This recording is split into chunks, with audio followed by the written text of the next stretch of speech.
Darkcast Network. The light shines brightest on our indie podcasts.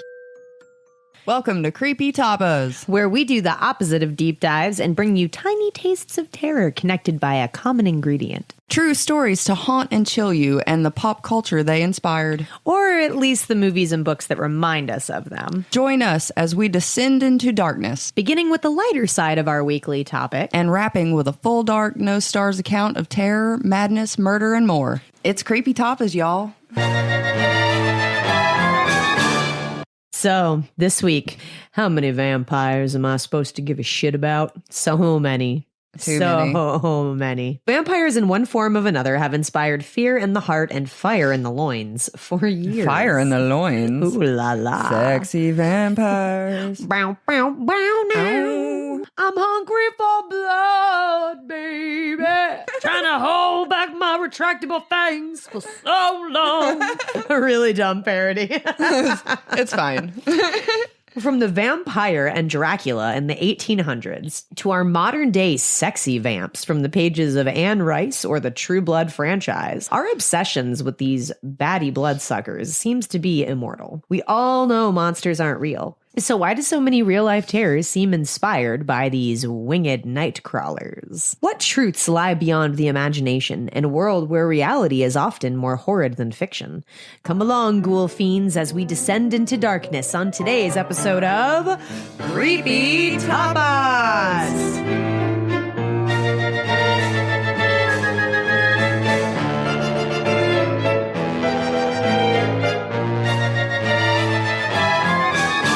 Hello, ghoul friends, and welcome. Man, it feels like 10 years since we recorded. Jordan and I are both going through these huge moves into new places, and it has been insane. So much work. So much work. I kind of underestimated how much it would take. I underestimated how much shit I had. Where does it even all come from? Why do we buy it? Like we just went out before we started recording and like bought a bunch of shit. Like, oh, we spent so much money on new things for the house. And we were like, you know what? It's Halloween. Like, bitch. It's all necessary. We need to go shopping. So it's really great to be back in a new pod lab, in a new place. Our sound might be a little different. We were in a carpeted room before, and now we are in a space that has wood floors everywhere. So it's really, really echoey, but we are doing our best until we can afford to upgrade our microphones. We are looking at sponsors. So if you want to give us money just because you love us, you can write us an email at creepytapas@gmail.com. We will happily accept your money. We need new equipment so bad. I'm so tired of getting tickled by this fuzzy little thing over my microphone. Getting all up in my nose and shit. Jordan's got a dead cat in her nose. It's the microphone. I don't even know if it's advisable. It's just like something that like we have. And so like that I have it over the mic because it's better than nothing. Is it though? It is, because we recorded last episode without one. And all because it was tickling my face and I was bitching. Yeah, all of my pop sounds. Do you know what I'm talking about? So sorry if you were listening to last week's episode and you were like, damn, Ash. What's that shitty noise? Get a fucking pop filter. Well, I'm here to tell you, we don't have that kind of budget. We poor. Help. We'll tell you where you can send a new microphone. Ooh, yeah. 2 new microphones. 2. Because we can't share. Yeah, no. We'd be too close to each other. We got coffee breath. Nobody wants that. Fran Drescher laugh right there. Mr. Sheffield. God, it was obnoxious. We're old. The nanny named Fran. Don't tell anybody that we're old, y'all. Well, hi, y'all. I'm Ash. I'm Jordan. And let's get creepy. Getting creepy. So what is a vampire? People with fangs. Well, yes. That don't die. People with fangs that don't die. Yes. I think it's also a rule that they don't fucking sparkle. Oh, yeah. No, they don't fucking sparkle. Goddamn. In fact, since we already touched on the creepy haunted doll from Twilight in episode 1, was it Ren Seme? Mm-hmm. The haunted prop. I don't think creepy little thing. Yeah, God. we don't need to go there again. No. Sorry, not Twilight's sorry. more of a love story, not vampires. Like, if that's your favorite vampire franchise, You like love stories, not vampires. vampires. Yeah, like, it's a mainstream bastardization of something that's actually pretty fucking brutal and awesome. And I'm kind of mad at Stephanie Meyer for putting glitter and Mormonism on them. I mean, do what you do. You're allowed to have your own adaptations, No. but at the same time, absolutely like, not. I like the creepy ones. Yeah, the creepier ones are better. I don't want them to glisten. Well, to me, that's like fast zombies. I don't want a fast zombie, but that's another episode for another day. Yeah, zombies should be stumbling all over themselves because their legs are all decaying. Ooh, I'm gonna sneeze. A fucking dead cat's getting... It's going Jordan's right. trying to snort the dead cat. Trying to deep throat the dead cat over. Vampires. Is that how it's pronounced? That is the official Vampires. pronunciation. Vampires. Vampires. The earliest known literature about vampires was a short story written in June 1816 by John Polidori. John was staying with Mary and Percy Shelley, yes, that Mary Shelley, and Claire Claremont in a home that Lord Byron had rented near Geneva. Byron suggested that each member of the party write a ghost story.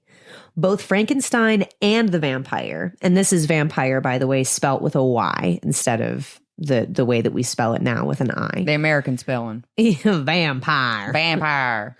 Both of these awesome books, Frankenstein and the Vampire, were written as a result of the challenge. And Polidori, I guess, was Lord Byron's physician at the time, so he wasn't even really like a writer, you know?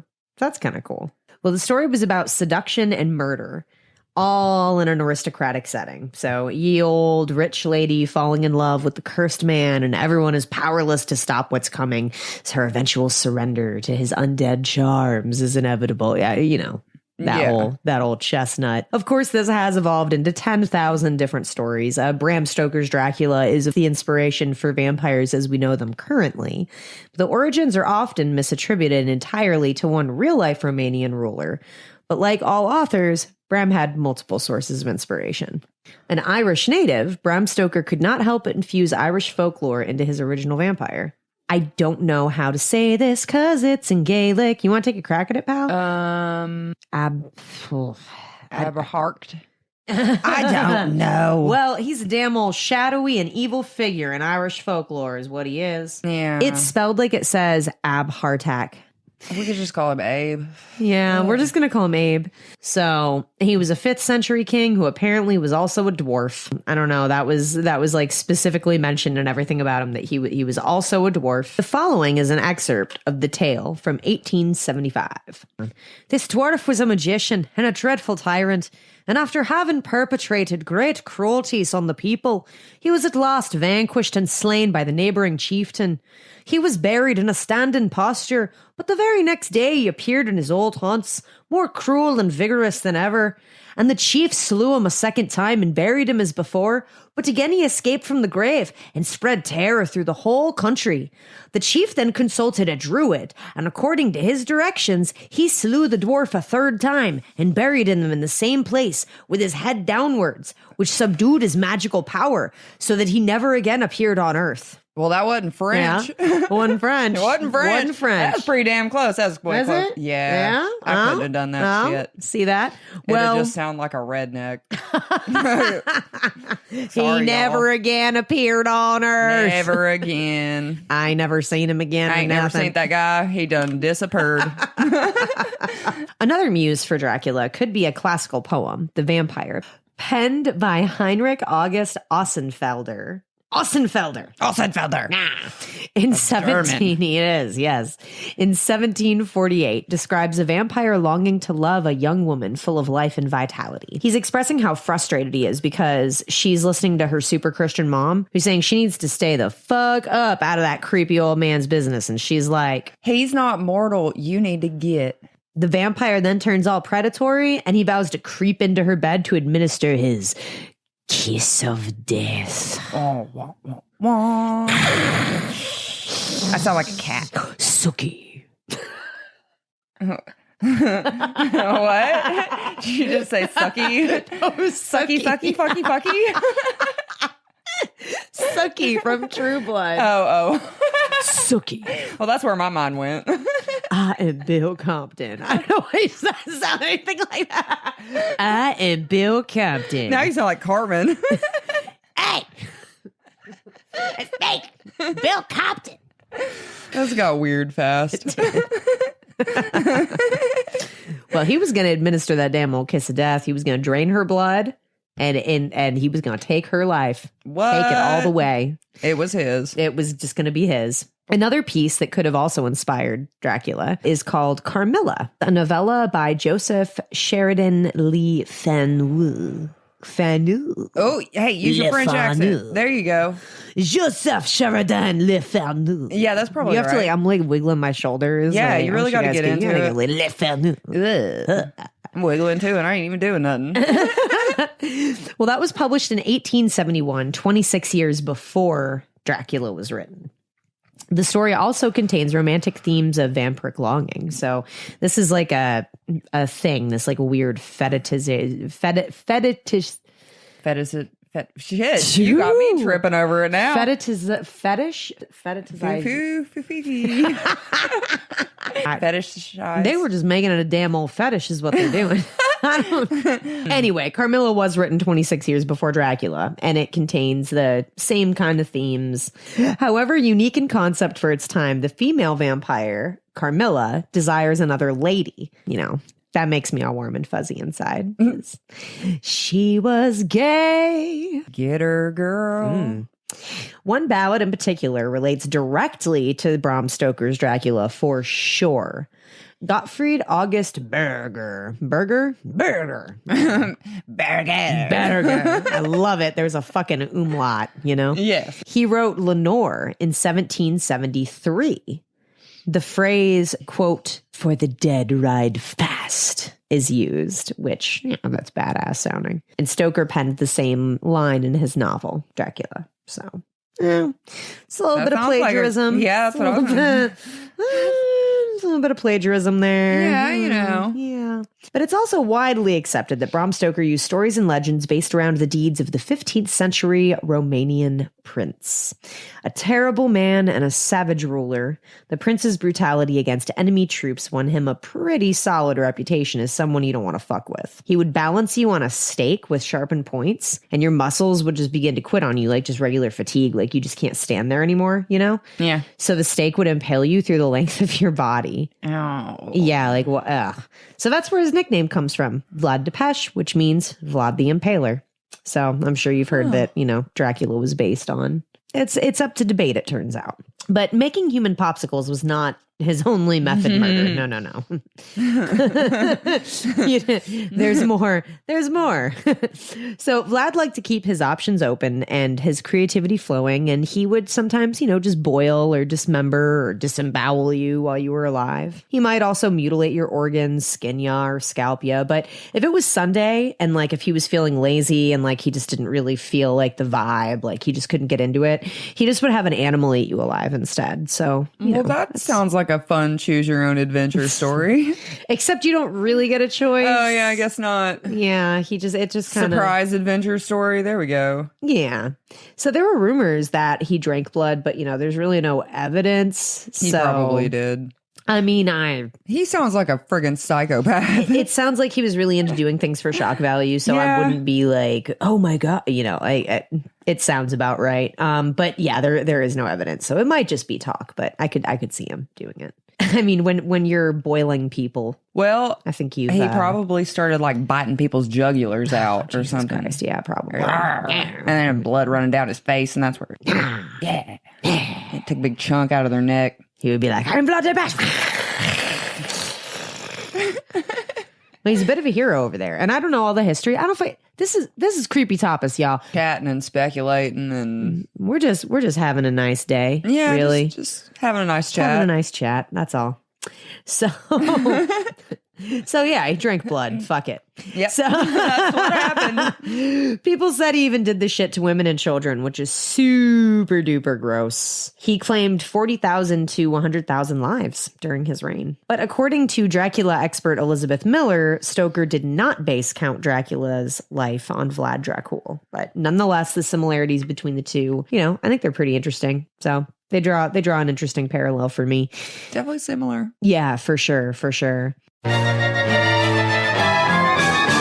Vampire movies. I mean, that's kind of where it started. Let's try to see if in 30 seconds, Oh God. we can name as many vampire movies, like, and any kind of Are we franchise. going like back and forth, or are we doing? I think we should go back and forth. Like I'll name one, you name one. See how many we can name in 30 seconds. Okay. Or are we competing? How's this working? Let's just go back and forth. Okay. I Do you should've have your started timer? there. You got a timer. And we are gonna go now. Well, who's Salem's Lot, Interview with the Vampire? a True Blood. 30 Days a Night.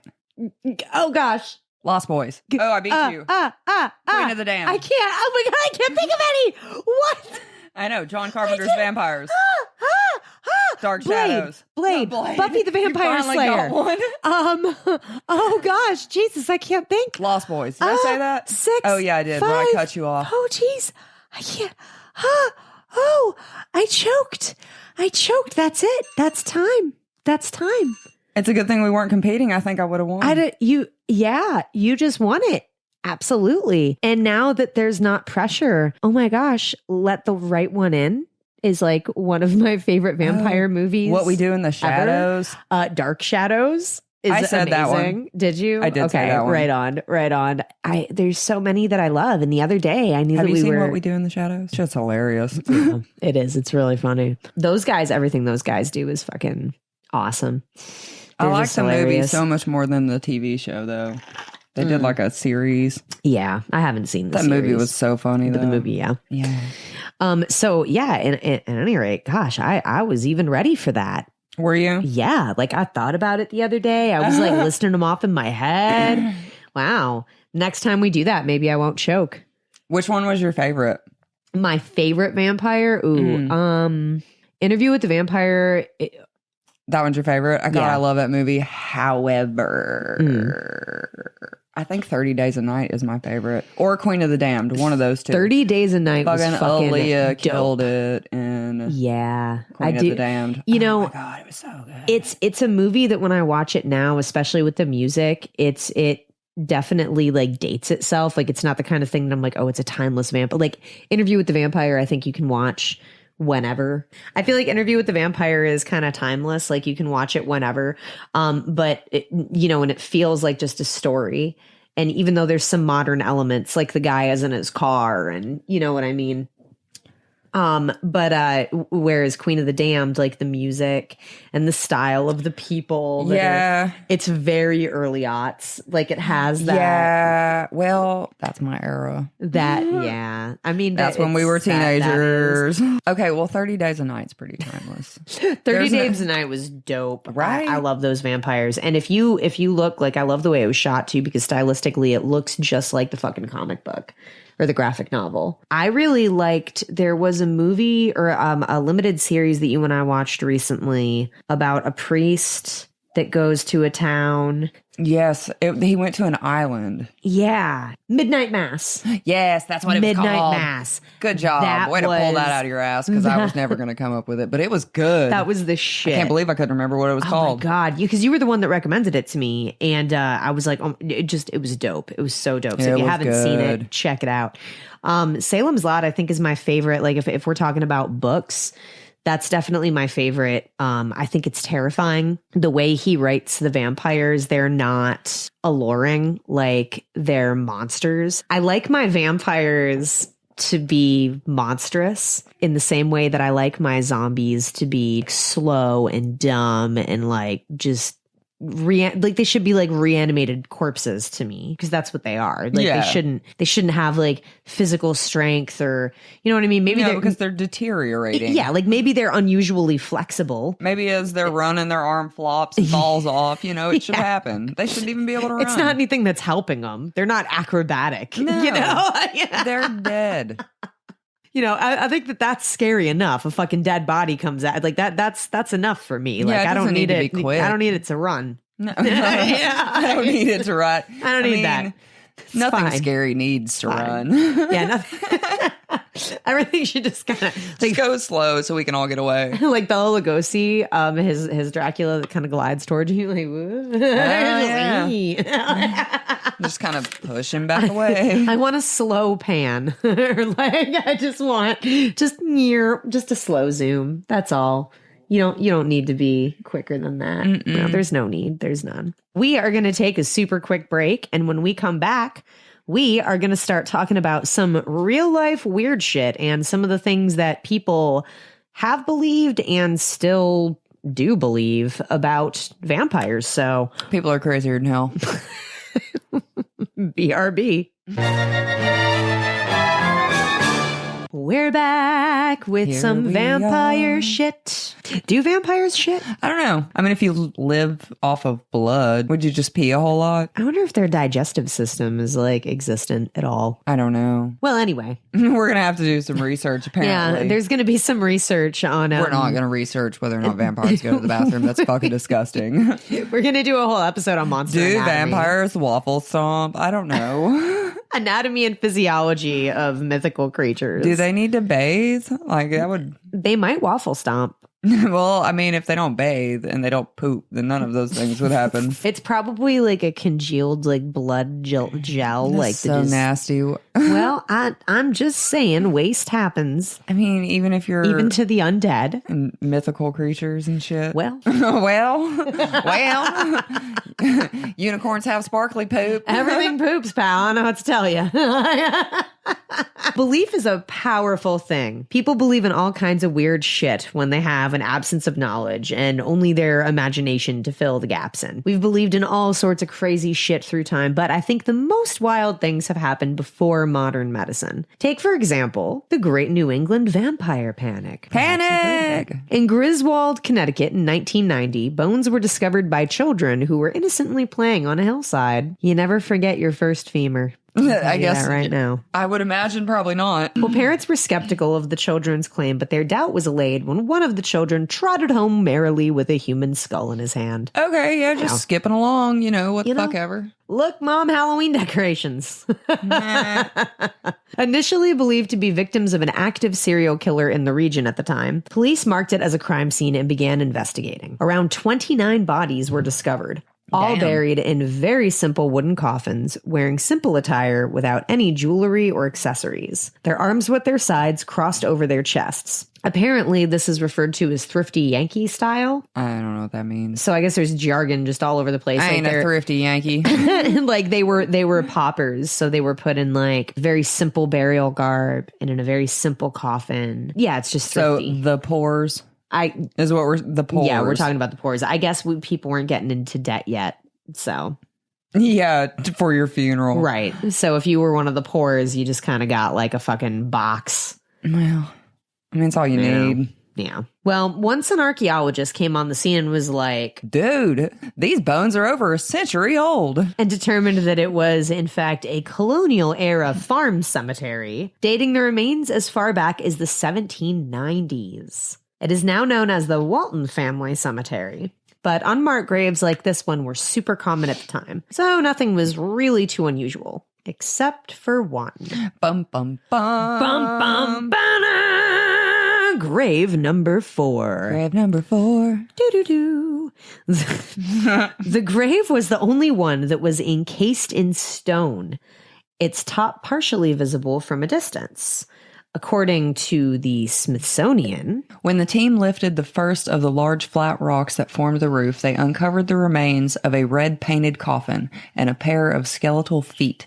The feet laid in perfect anatomical position, but when he raised the next stone, it was revealed the rest of the individual had been completely rearranged. The skeleton had been beheaded. Skull and thigh bones rested atop the ribs and vertebrae. It looked like a skull and crossbones motif. A Jolly Roger. I've never seen anything like it. Archaeologist Nick Bellatoni recalls. Did I get it? You did so well. I'm proud of you. Analysis showed that the dismemberment, along with other injuries, including rib fractures, occurred roughly 5 years after death. Somebody had also smashed the coffin. Like an extra middle finger to whoever was resting there, Yeah, grave robbers. Yeah. So what the fuck is happening? Grave robbers. What's with the desecrated remains? Grave robbers. You would think. But after some investigating to rule out things like vandalism, theft, and things like that, the body was sent to the National Museum of Health and Medicine in Washington, D.C. to be studied. The scientists were pretty stumped until one of them pipes up with, have y'all ever heard of the Jewett City vampires? apparently, right down the road, there had been a family that was plagued with a series of unexplained illness, malaise, and death. They too believed that rituals were needed to keep the dead dead, sometimes burning the heart so the affected could inhale the vapors, or mixing it into an elixir. Yummy! This magical drink consisting of burnt up relatives' organs. Gross. Was that magical drink. would cure them of sickness. Would it though? I mean, well, it was decreed. It was decreed that this magical drink would solve all their problems. I mean, I guess it's really no more or less insane than thinking that you could drink sanitizer. Or bleach. Just inject it. It'll be fine. Well, they thought that this would cure them of sickness, and rearranging the bones, binding the limbs with twine, beheading the body, or staking them in the heart would keep their undead loved one underground. You stay down there. You get down there and you stay. And I tell you what, I bound your limbs, I took your head off, and I staked your ass in the heart. You better stay down there. That's right. If you come back, you ain't gonna be happy. You ain't welcome back around these parts no more. Quit killing my kin. What the hell? Oh, such extremes. I mean, Keep the dead ones dead. You got to keep them dead. Yeah. We know now this was actually tuberculosis that was killing everyone and not a fucking vampire curse. I mean, you never really know. And while it may sound ridiculous to us, but at the time, some of the assumptions were based on, uneducated, but also, great guesses based on what they knew. It was a great guess that it was a monster that did it.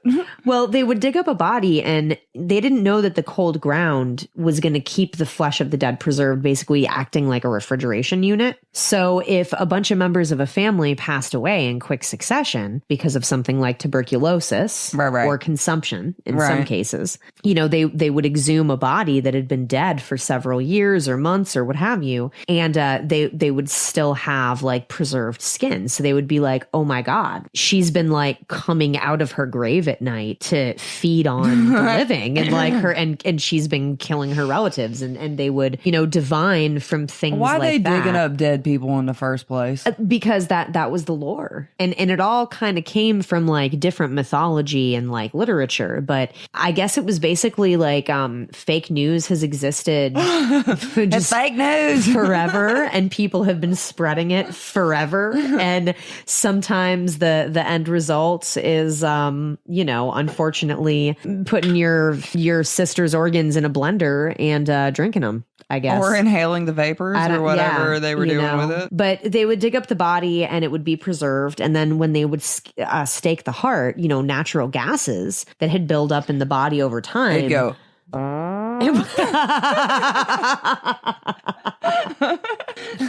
All those natural gases.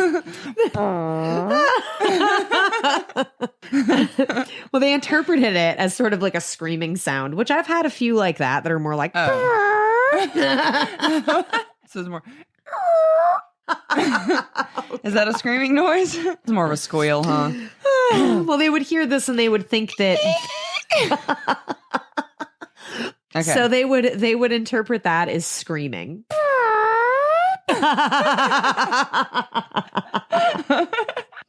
Okay, I'm done.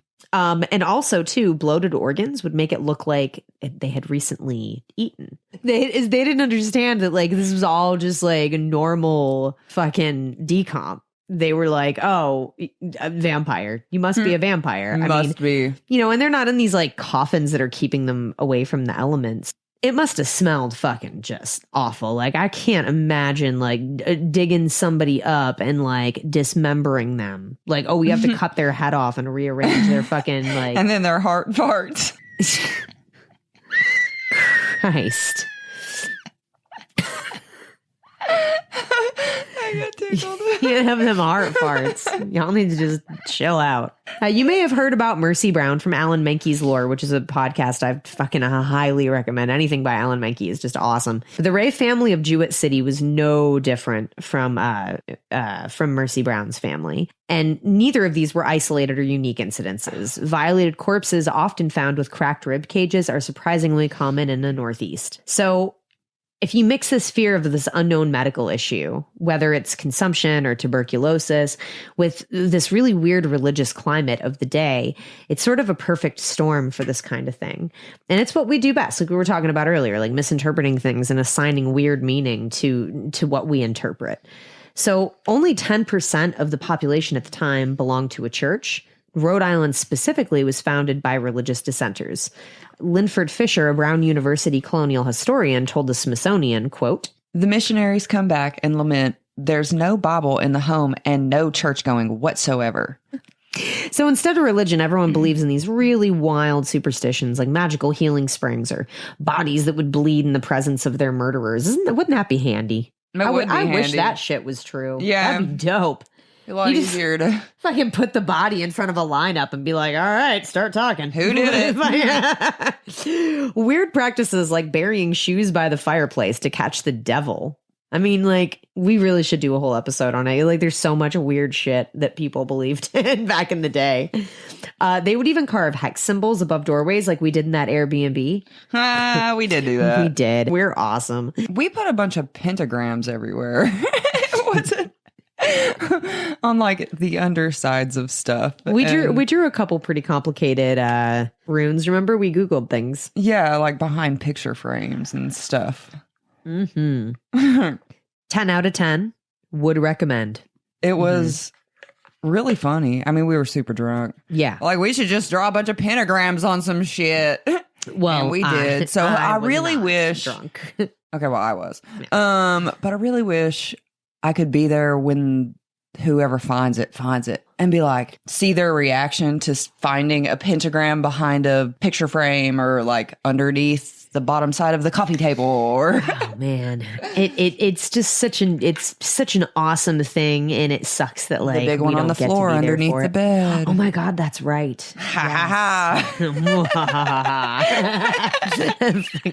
So much fun.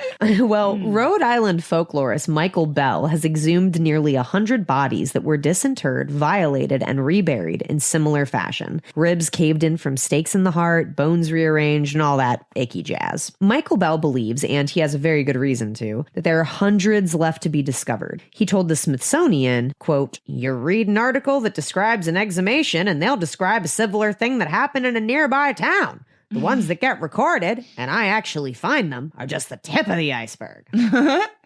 He actually wrote a book on it, Food for the Dead, on the trail of New England's vampires. There's so much information out there, and more bodies he's discovered since. So he wrote the book about all the crazy vampire bodies he found, and now he's found like even fucking more. So he's wrote another book. So he's actually got 2 books about just finding vampire bodies and like digging them up. Who says they're vampires? Well, they were violated because people thought they were. All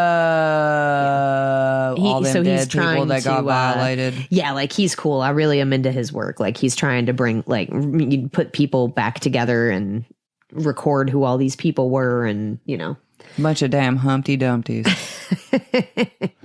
One real life example I found that piqued my interest was a Serbian villager named Peter Plagojewicz. Yeah, okay. Yeah, Peter Plagojewicz. I think that's probably... That looks close. Yeah. Well, he was exhumed and staked through the heart a few weeks after his death in 1725. This is a pretty early case. Peter. Yeah. Good old Peter. He was the quintessential European vampire because his exhumation closely follows the broader pattern of superstition that happened later. He was the first in his village to die of an unknown sickness, and the local deaths following were all blamed on his late night murder jaunts. He was, coming out of his grave to give everyone I'm going TB. to get you. Yes. A rather gruesome sounding autopsy revealed what were considered the telltale signs of vampirism when his body was exhumed. "I did not detect the slightest odor that is otherwise characteristic of the dead, and the body was completely fresh. The hair and beard had grown on him. The old skin, which was somewhat whitish, had peeled away, and a new one, a fresh one, had emerged underneath. Not without astonishment, I saw some fresh blood in his mouth. So, did you know there's a grave like this in your sleepy little southern town? Is there? There is. Apparently, they discovered a tomb with the body laying face down, which was another popular thing people would do. Because, like, when the vampire wakes up, it'll crawl towards hell instead of back out into the earth. Yeah, that makes sense for a southern town. We'll trick that son bitch into going to hell.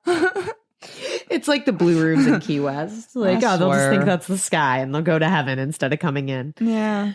So I still think we moved into a haunted house because when we moved in, they already had done that where they have a baby blue roof on the patio. And sometimes I get vibes. That damn old upper porch. You'll feel like you're being watched. I didn't feel like I was being watched. No, I mean, like, it's not like a mean thing and it's not all the time.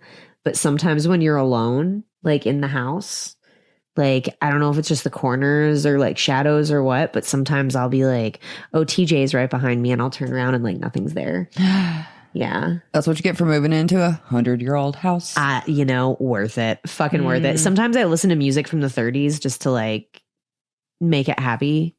There we go.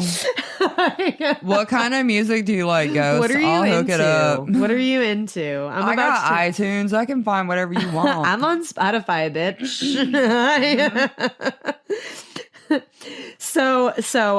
Yeah, but the one that they found was face down, and he had a stake in his heart. And apparently, what they did is they just poured more cement on top of it. Okay.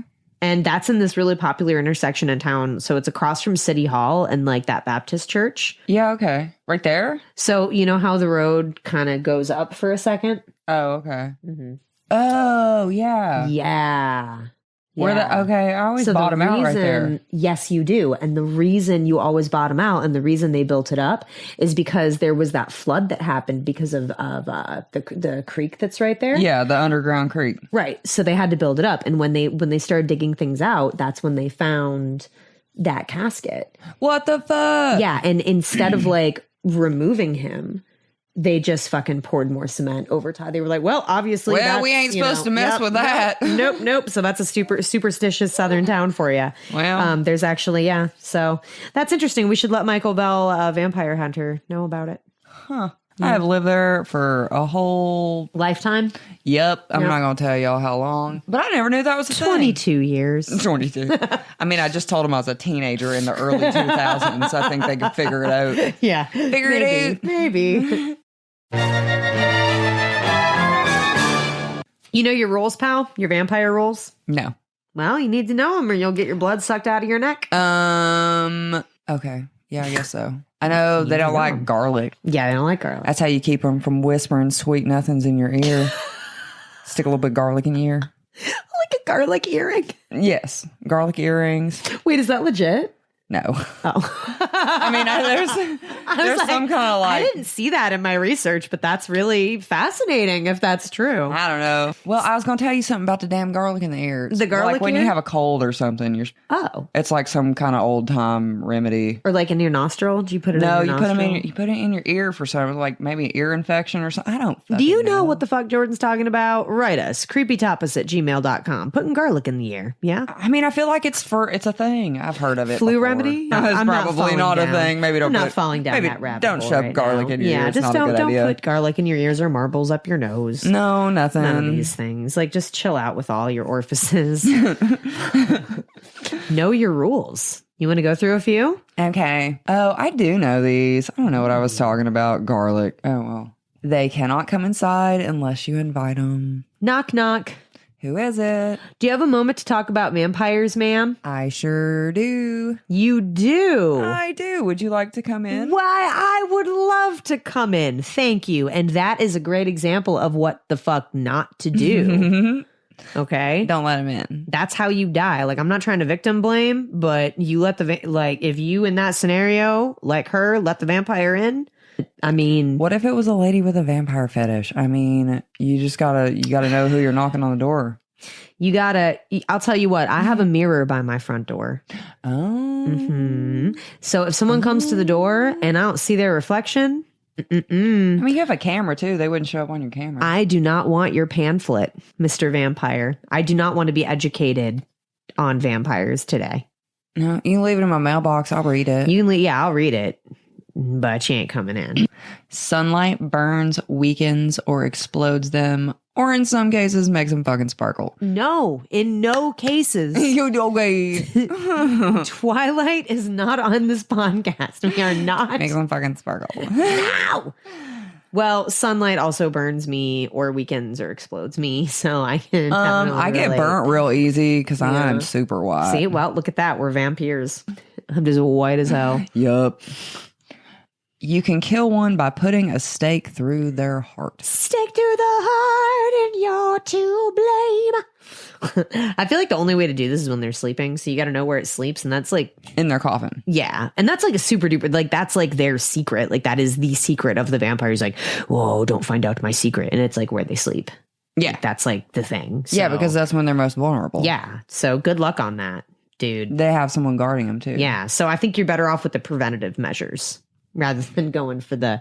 Are you tickling your chin with the dead cat right now? Yep. Well, I can hear it. So sorry, everyone, for the ASMR. That was Jordan. I'm just tickling. rubbing my She's face just doing all some self-stimulating, rubbing her face on the microphone. Jesus. They display aversion to garlic and religious symbols. Also, same. Yep, same. I mean, I like garlic, but you can run me off with some religious symbols. You could definitely, yeah, that'll work. Just start preaching. I'll run. I don't want that pamphlet. I'll take a vampire pamphlet way before.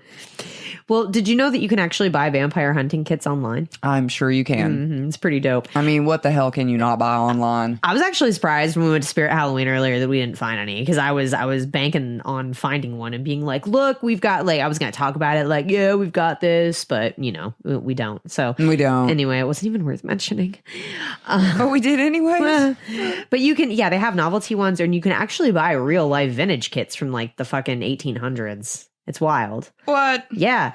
Recently, a vampire slaying kit owned by a British aristocrat sold for 6 times its estimated price. So it sold for close to 16 grand. Okay. Yeah, it contained lots of cool shit like crucifixes, holy water, wooden stake, mallet, rosary beads. There was a Gothic Bible, brass candlesticks. I'm not sure what the fuck brass candlesticks are all about, but they're in there, man. Matching whack pistols. them on the head real good with it. Yeah, you get 2 pistols and a brass powder flask. I mean, that's a lot. That's a lot for 16 grand. It's pretty dope, and I can see why there was a huge international bidding war over it. Like, if I had the cash, I'd probably... I would have had to have a lot of disposable income to order some shit like that. I mean, I'm sure the person did. They were English, apparently, so... You know. Sorry if you're English. Wow.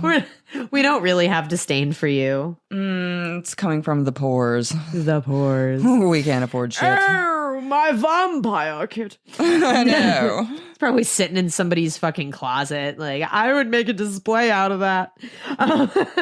So that can help you at least survive if a vampire should come around. And I guess but it also kind of depends on the lore too. Like, the garlic thing may or may not be a thing. And sometimes, like, they could be daywalkers or they sparkle. Daywalkers. You know, so you think that you're like fucking shoving that asshole vampire off your porch. It's like, get out of my house, and you shove him out in the sunlight and he just like glitters at you. Like, my heart would sink. Now, that would be cool if it was like a terror vampire and not just like a little boy that would start crying because you pushed him. I feel like that's the Twilight vampire. They'd just be like, man, you were mean to me. No, Me. I don't remember him crying about stuff. They fucking would do. Did you even watch it? No. Then why are you crying? I don't remember them crying. I mean, I'm not saying the movie, I liked it or anything. They cry in the photos. However, no, they don't. They do. Look at them. You tell me that's not a crying boy. Little crying vampire boy. Look like he always crying with his dead-eyed girlfriend. I'm a rub my chin on this dead cat again. Well, anyway, there's different things. Like, sometimes if you kill the vampire that made all the other vampires, they all die. Oh, yeah. All the they're like, you know? Can they? Yes. Yes. Explode into dust. You know, but so, yeah, vampire roles vary, which I guess is why the Atlanta Vampire Alliance was conducting a 1,000 question survey for folks who identified as vampires. Shut up. Yeah, you heard? Who the fuck identifies as a vampire? I mean, can I just call myself a vampire? Is that okay? No. Why? Because you're not. Neither are those people. Well, yes, they are. Okay, so I mean, are they though? the Atlanta Vampire Alliance, that is a thing. There are thousands of vampires walking among us. Oh my God. But these are not the crucifix scared, no reflection having demons and nightmares. These are like stay-at-home moms, grandmas, and professionals. Vampires. Yeah. This website, the Atlanta Vampire Alliance, which I'll put a link to in the show notes, serves as a resource page for those who identify as vamps. And it also helps unify them with donors who are willing to help feed them. Now, donate your blood. Sometimes, yeah. I'm so thirsty. Has anybody got some blood? Got some blood. Yeah, I got some blood. Hey, yo, can I borrow some blood? So, according to the Atlanta Vampire Alliance, a vampire is, quote, is essentially an energy feeder or blood drinker that may display various levels of psychic ability. Vampires are generally individuals who cannot adequately sustain their own physical, mental, or spiritual well-being without the taking of blood or vital life force energy from other sources, often human. Without feeding, the vampire will become lethargic, sickly, depressed, and often go through physical suffering or discomfort. There are numerous vampiric paths, houses, orders, associations, and groups within the vampire community that exist both online and offline, often each having their own unique philosophies, teaching, ethical tenets, and protocols. What the hell? Joseph Laylock, religious studies scholar and author of Vampires Today, The Truth of Modern Vampirism, studied vampires extensively, all of whom were, by all accounts, unremarkable people aside from this one minor detail that they claim to feed off other people's energy, and every so often, they drink human blood. I mean, I'm pretty sure that's just like cannibalism in a way. I mean, yeah. That's just cannibalism. It's just a different form of it in my mind. You're still consuming, well, I mean, I guess you're not consuming human flesh, but you're still like close enough. I mean, yeah, it is close the fuck enough, honestly. It's human liquid. Yeah. I actually dated a kid like this that thought he was a vampire. What? I did. He and his friend both said that they were sons of Anubis and Set, which are like Egyptian gods. I don't know. I thought it was kind of like sexy and I would like play along with it, whatever. Like they were just being dorky kids. But honestly, he would use it as a veil for physical and mental abuse sometimes. So were you super young? I was super young. Okay. Yeah, I was super young. You know, so it was one of those things. So he thought he was a vampire, you know? It was really weird. It was a really fucking weird time of life. That's all I'm saying. But he wasn't a kid who played Vampire the Masquerade. He was just like really, really, really loved like Queen of the Damned and Buffy, I guess. Okay. Yeah. I like that movie too. Yeah. And the show. I never really watched the Buffy. Too. Yeah, I wasn't really into it. I did like the one film, the one moving picture. And they did a spinoff, what, Angel? Yeah, they did. Yeah. Yeah, they did. I don't know. Yeah, I didn't. I'd never. Neither one of them. No, same. But anyway, I'm not trying to take a massive shit on the vampire community. And like as a trans person, I could never tell someone that they don't feel how they feel. Right. If you say that you identify as a vampire, cool, man. I can see at the offset how it sounds, but I also try to imagine the response from people is similar to me saying, oh, I don't identify as a man or a woman. I see that it's different, but I'm also kind of trying to be like sympathetic. I'm trying not to be judgmental. I hear that. I'm keeping my judgy ass mouth shut. Well, according to Joseph Laylock, who's an expert on vampire life, there are a few different types of vampires out there. The aesthetic or lifestyle vampire. The one that immediately comes to mind, the one I feel like I was identifying as when I was a 15-year-old. This is someone who loves the look and vibe of it all. I used to love wearing black, lacy Victorian garb. Yeah. Southwest Florida. Vampire 90 degrees. Yeah, why not? I was also really obsessed with Anne Rice at the time. So the sanguinarian vampire. Not fun. Sanguinarian. Well, these guys actually do feed off blood. Animal and human blood alike. These guys experience a sort of bloodlust and hunger and even report feeling physical symptoms if the need to feed is not met. Consuming blood from humans occurs in a sterile and consensual environment, and the vampire community is really big on ethics and shit. They want to make sure everyone's disease-free. There's like forms. You know, it's pretty wholesome. Sounds wholesome. They only need about 1 to 2 tablespoons of blood to feel revitalized, so it's not like Dracula having fucking, gallons. It's just like, eat all of you. Yeah, I mean, you know? wouldn't you get like blood poisoning if you I think that's just if you chug somebody else's blood. I mean, I'm no doctor. I think that's just if you like put it inside of you like intravenously. Yeah, I guess you you'd be pronounce that. digesting it instead of. So, I mean, I can't imagine that it's good. Like if the person had I feel like a that disease, would make you sick. Well, no, I mean, even just like how it hits in your stomach. Yeah, like how to. Yeah. I don't. It's not something I'm Not for me. interested in. Mm-mm. Yeah. The psychic or psi vampires. Now, this term gets confused with the pop psychology term psychological vampire, which is used to describe people who seem to like drain you with their constant manipulative, narcissistic behaviors. But these guys feed off of energy, which makes me feel like I would be a great donor. So would you, because everyone always says like, oh my God, you have so much energy, you know? Like, how do you do everything how do you do it? do? How do you do it? Well, because we're not psychic vampire donors. So We're not. That's how we do it. I'm hoarding all my energy to myself. That's right. I want That's it. right. I want it. I need want it. It's mine. Yeah, Axel, give me back my energy. No kidding. I used to have a lot more. So these guys can feed either off of one consenting individual, or they can feed at mass off of the accumulative energy of a large crowd in public, which to me seems kind of like you're doing it without consent. It's like sucking out their life force. Yeah, like, that's weird. But anyway, The hybrid vampire. these guys, and the clue is in the title, Hybrid. or a mix of psychic and sanguinarian. These guys either feed on blood or energy or both, and Just whatever they feel that day. whatever. And here's where we kind of see an even bigger divide in more subcategories of the vampire. Words that describe those who feed from direct contact with the human aura, those who feed from the ambient energy of crowds in public places, those who can only absorb certain kinds of emotions. So it's a never-ending rabbit hole of vampire identities when you get into it, you know? Sounds like it. Well, I'm not here to say if someone's identity is valid or not, but I am going to offer my biased opinion. I am a little concerned these people are running around with misdiagnosed physical ailments. Yeah. Are you or her loved one a vampire? Let us know your story or opinions. creepytapas@gmail.com. Yeah, we're really curious. Yeah. If there was ever somebody who's a legit vampire that wanted to come in for an interview, like I would 100% yes. I would love to have an interview with a vampire. Oh my God. Oh my God. With a vampire. So reach out, motherfuckers. Let us know. We want to interview you. That would be dope. That would be. That would be dope.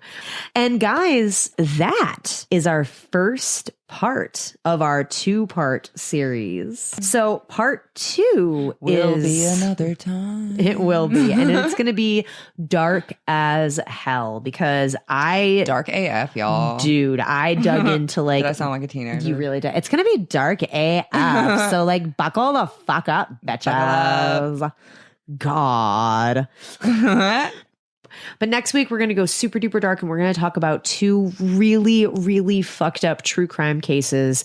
Listener discretion is super advised. So much, in fact, I thought they deserved their own episode. Part 2. Yeah. Part 2 coming at you. It's going to be fucked up. If you want to keep up on things, you can hit us up on all social media. All of them. At Creepy Tapas. That's right. We're just Creepy Tapas, motherfuckers. All over the damn place. Don't forget to subscribe, rate, review, tell a friend. Let everybody know that we made you laugh. Or maybe we taught you something about your favorite creepy thing. You know, that's what we're here for. We love it.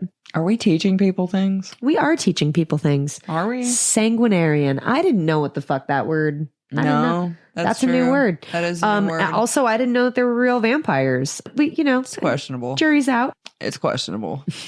Enjoy your spooky season, guys. Stay creepy. Bye. Bye. If you want to keep up on things, you can hit us up on all social media. All of them. At Creepy Tapas. That's right. We're just Creepy Tapas. All over the damn place. Creepy Tapas is a free podcast, and we intend to keep it that way.